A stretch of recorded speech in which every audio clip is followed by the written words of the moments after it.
I used to live in Brixton with a 20-year-old groomer. I was 15 and I thought he was my boyfriend. He's 20 and I'm 15. 2010 Brixton was rife with...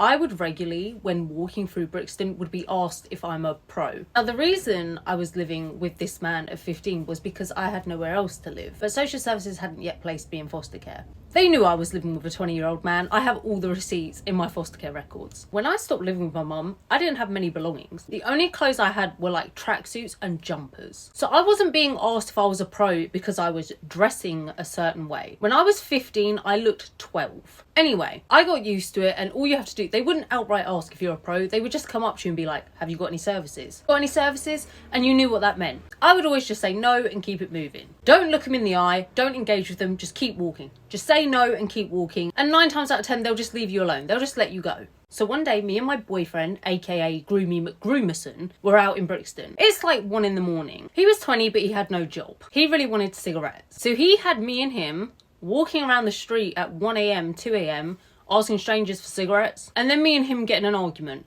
I can't even remember what over. Long story short, he started speeding up the road ahead of me and like left me behind. So he's like quite far ahead. I can still see him in the distance. And every now and then he kept turning around to see if I was still behind him. I was really annoyed that he ditched me. So I was like, I want to annoy him back. You know when you want to do that? So I'm like speed walking to catch up with him when from my side, a guy comes and approaches me. Straight away, I know what's going to happen. He's going to ask me if I'm a pro. So he comes at me from my side and he's like, what's good, babes? You got services? I look down the road and I can see my boyfriend has stopped in the middle of the street and he's just facing me. This is how f***ed up I was as a 15-year-old. Instead of just saying to this guy, no, I don't, and keep walking, I was thinking in my head, ooh, my boyfriend's looking. He's going to get real jealous. If he sees me talking to another man, he's going to get real jealous. So I turned to the guy and I was like, maybe.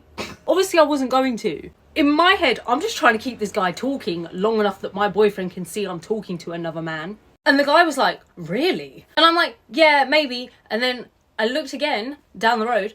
My boyfriend weren't there anymore. Groomy McGroomerson had left me. So now I'm standing next to a guy who thinks I'm about to, you know, when I'm not going to. My boyfriend's gone and I'm like, oh my God, I'm in the middle of the street alone. It's dark, 2 a.m. with like this 50-year-old man. I'm about to die. So I did what any normal person would do and I started to just run. Just ran. I didn't say anything else. I just started running. That guy probably thought I was on drugs. He let me go though. He didn't chase after me. And when I got back to Groomy's house, he was just chilling in bed. He was just like, oh, did you have a nice chat with that guy, yeah? And then he slapped me around the face. Anyway, I learned a lesson that day. Don't pretend to strangers to be a pro just to annoy your boyfriend.